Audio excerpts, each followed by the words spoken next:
Hey guys, how are you doing? It's Catherine and it is day 18 of Designer December. So we've got a fun one today. It's just a quick one and a fun one. We have added retro images. So let's take a quick look at those.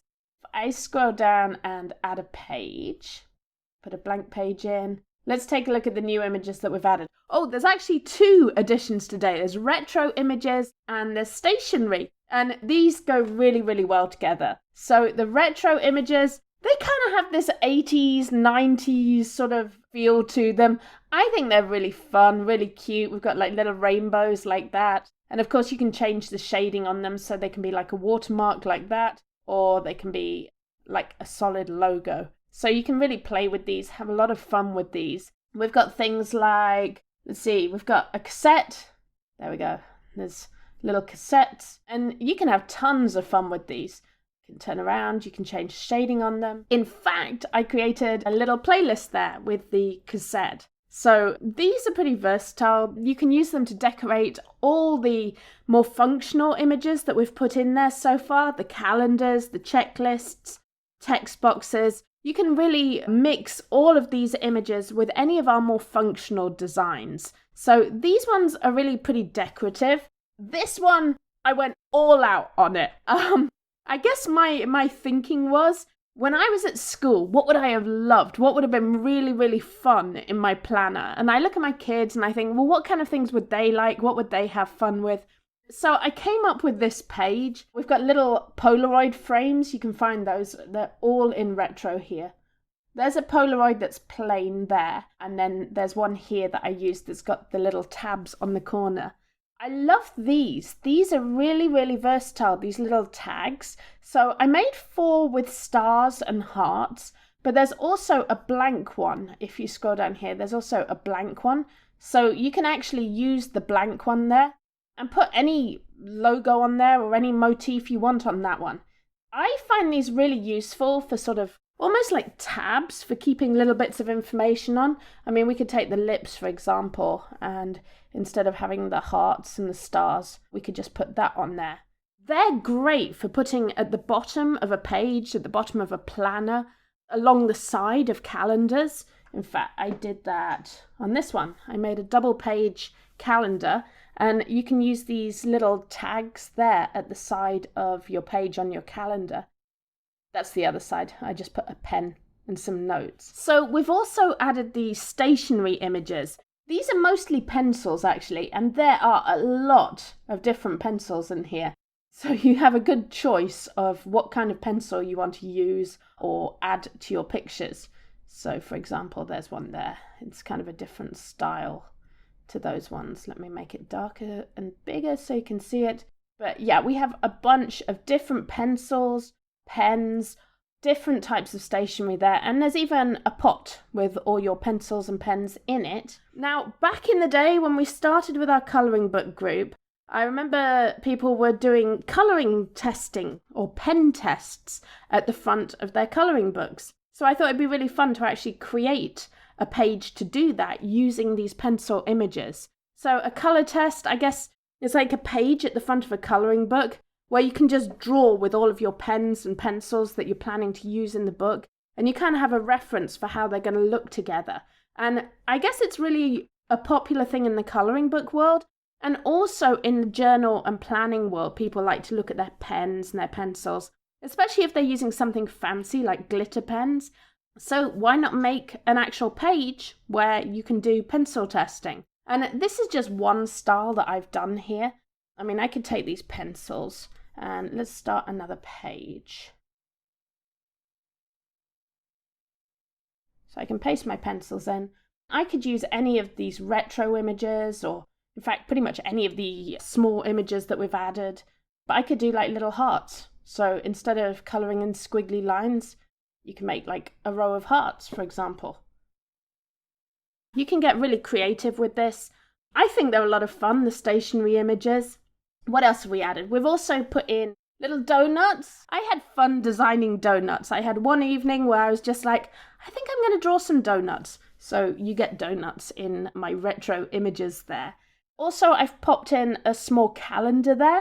So that's from the calendars that we added yesterday in day 17, I think. We had these small calendars. And you can get a plain version of this, so you can put any other image up there. It doesn't have to be a little heart. You can really experiment with this. I like how it looks, though. It looks like it's like a little heart sticker putting it in place. And then the text, of course, it's super easy to put areas of text like this. All you do is you go and draw a box that's the size of the text you want to see or the lines you want to see. So you draw your box and then you scroll down a little bit and you can fill it with lines, graph paper, or dot grid. So there we go. That's how you put some lines. And if there's too many, you can just delete a line. You can select them all and resize the area. So you have a lot of control over that, a lot of power over how you're going to use that. I actually used that technique again here on the playlist. And what I did was I put a rounded box around it. And the way you do that, I have a sort of method for doing that. So what I do is I draw my box just as I did before. What I do is I do rounded corners and then I copy it and paste it and I put it in the same place. And then I like to leave a little bit of space at the top. And then I fill the second one with lines like that. And there you go. Oh, I got a few too many at the bottom, so I'll just delete the excess ones there. And there you go. Now you have kind of a little area, a boxed area of text that you can write anything you want in there. And it doesn't have to be lines. It could also be dots or it could be graph paper. And of course, you can put any size of graph paper. You can have like big fat squares like that, or you can have little tiny squares. I also really like these elements. I think these are really cute. I put these little, I don't know what you call them. They're like squares with a little cutout there. And in one, I put a star. In one, I put a heart. There, again, is also a plain one of these. There's a plain version of these, which is there. So you can get creative with that and put any little image in there. In fact, I think I can make the tape recorder or the cassette really small and stick that in there. So it doesn't have to be a heart. It doesn't have to be a star. You can experiment with this. So you can do fun things like that.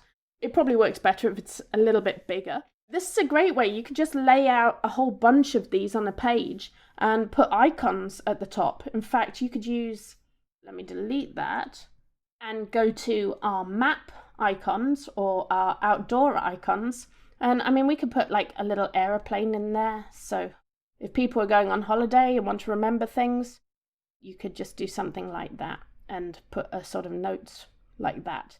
You can experiment with these. You can move everything around. You can change the colors on it, change how it looks. You can make that darker, or we can make it lighter. So lots of ways of using that.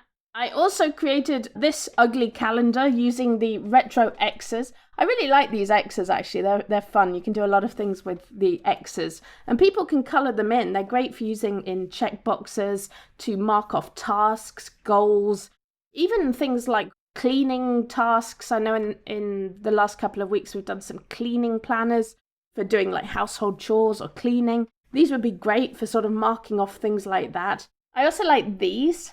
There's like strings of hearts and stars. So this would be a fun month where you could just colour in your hearts or colour in your stars each time you have a smile or a great moment. And then I had fun with this. So you'll remember a couple of days ago we did ugly sweaters. And in the ugly sweaters there were also t-shirts, hoodies. I combined the hoodie with a Polaroid frame. And I thought that would make a fun mix there. Actually, I like the other Polaroid better. I like this one. So I'm going to take this Polaroid and go back to the pages. Let's delete that one and put this one in instead. Make that a bit bigger. If you ever have trouble grabbing images, one thing I do is, like if I want to grab this hoodie and I have a hard time doing that, I'm just going to send the photo frame to the back. And now I can grab the hoodie like that. So that's a good tip. Oh yeah, that looks really fun. This would be a fun thing to do if you're making a book for people who design t-shirts or hoodies or whatever they design. And I put a little checklist at the bottom here, week design goals. So when you've done your 7 hoodie designs, you can tick this off or whatever your goals are. So hopefully with this set of images, you now have a whole bunch of new ways to create checklists, add to your calendars, enhance your calendars, and make some really fun 90s style images. Like, I kind of get this sort of Clarissa Explains It All vibe from these kind of designs, you know, like Lisa Frank era. I think that's kind of a fun thing to do with your books. And guys, how many books do you see like this on the market at the moment? Not very many. Like, there is a lot of room in the market to create school planners that look like this, like school planners that kids actually want. And I have to say, when Isaac and I first started encouraging people to make books for KDP, the first thing we started with was composition books. And the reason behind that was I was selling composition books on Amazon Marketplace. I was going to Walmart, I was going to, I don't know, wherever I was going, the different shops, mostly Walmart, and buying boring composition books, you know, like the Norcom, the Mead. I was buying a lot of those composition books, reselling them on Amazon, and I looked at them and was like, these are boring books. These are really, really boring composition books. And I noticed that when I could find the bright coloured ones, those sold quicker, or when I found ones with an interesting pattern, those tended to sell quicker.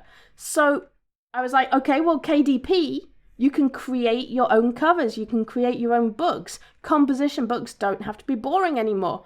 So we started creating composition books to sell on KDP. And then, of course, everyone started selling composition books on KDP. So the next evolution, guys, is stuff like this, creating school planners, creating really fun planners like this. So I encourage you to try it out, play with some of these kind of designs.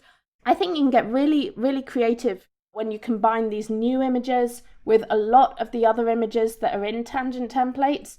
I mean, you can just scroll through here. Things like the candy and the cakes in there. Those would go really, really well with those retro images. Don't forget these original journal elements. There's actually a lot of really fun designs in here. I used this the other day when I was doing calendars, but I love these frames. They look so cute, and they have that real sort of sketchy journal feel to them. So don't forget to sort of explore the elements that are already in tangent templates, because there's so much in there. There we go. Let's mirror that around there. Make those a little smaller. Yeah, so don't forget to really play around with these images. Have fun with them. I think there's a million things you can do. We will be back tomorrow with day 19. All right, guys, have a good one. Bye.